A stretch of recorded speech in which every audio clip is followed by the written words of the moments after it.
Gelme gelme. Git. Git dedim git. Git. Durun, ben yardım edeyim size. Elleme. Babaanne. Yok bir şey, iyi geceler.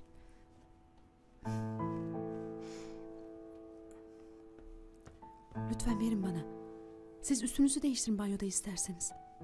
Yaşlılığın gözü kör olsun. Öksürmekten korkar oldum. Habire böyle vallahi bıktım usandım. Olur böyle şeyler. Hadi, hallederim ben.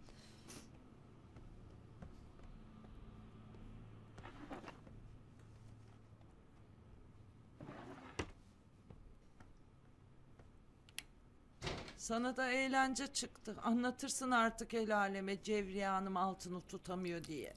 Aşk olsun. Anlatırsan sana aşk olsun.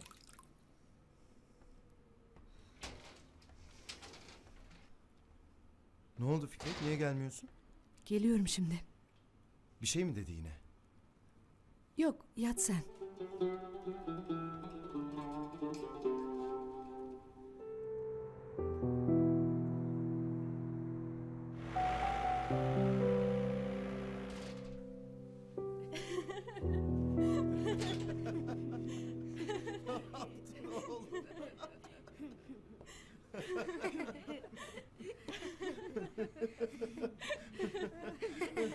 Yazıklar olsun sana, yazıklar olsun. Anne? Utanmadın değil mi? Dayanamadın, söyledin herkese. Hayır söylemedim. Sus, yalancı.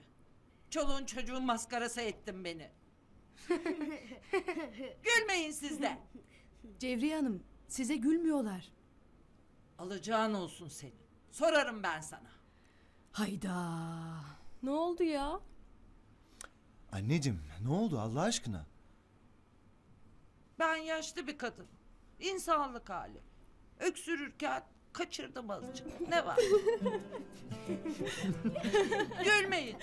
Ben sizin azma altınızı temizledim. Anneciğim biz Caner'e gülüyorduk. Hadi oradan yalancı. Yemin ederiz ki. Doğru. Caner kaşını düşürdü, alırken de kafasını vurdu. Sonra bıçağını düşürdü, onu alırken bir kere daha aynı yere. Küt! Yani boşuna kendini ifşa ettin. Fikret bir şey söylemedi bize. Anne gel otur Allah aşkına gel. Ay uğraşmayın benimle. Lütfen, üzülürüm ama oturun. Bırak. Kurt kocayınca köpeklerin maskarası olurmuş. Bırak. Rezil ettiniz beni. Ya insanlık hali anneciğim ha. Zorla utandırıyorlar insanı. Ya biz evladınız senin. Kimden utanıyorsun? Ne bakıyorsunuz? Önünüze bakın. Babaannem bize ne derdi? Caner. Yakayım mı, yakayım mı? Boyunuz bosunuz devrilmesin inşallah emin. Evet Caner. Hadi bakayım siz içeri gidin. Hadi bitti hadi. Çay.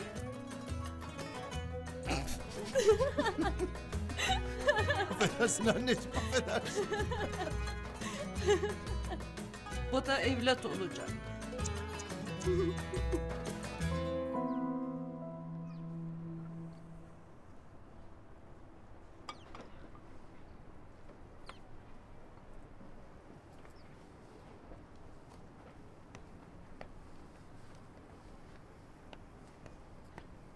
Buyurun.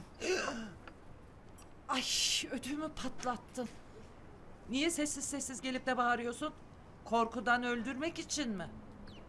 Bağırmadım. Buyurun dedim sadece. Bu ne bu? Kahve yaptım. Karşılıklı içeriz diye. Allah Allah, hangi dağda kurt öldü? Hmm, çok koymuşsun kahvesini. Afiyet olsun. Oğlum dardayım diyor Fikret Hanım. İsraf israf nereye kadar? Bugün test sonuçlarımı almak için hastaneye gideceğim. Bana ne? Birlikte gidelim diyorum. Siz de bir muayene olursunuz. Niye? Şu öksürdükçe olanlar için. Allah sana fırsat vermesin. Nasıl hemen hasta ilan ettin beni? Duymuştum, bu belli bir yaştan sonra kadınlarda çok sık rastlanan bir şeymiş. Oh, çok rahatladım. Yalnız değilim yani.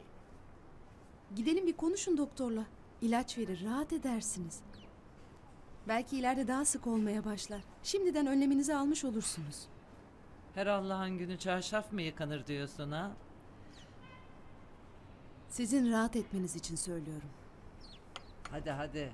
Sanki çok düşünüyorsun da beni.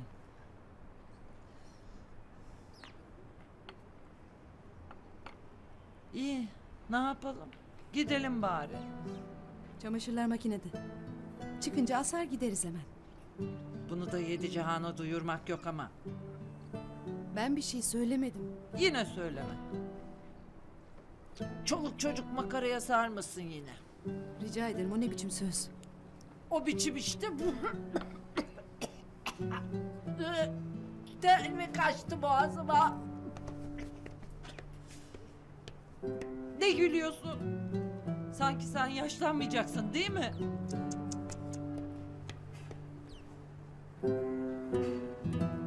Kanalımıza abone olarak tüm videolardan anında haberdar olabilirsiniz.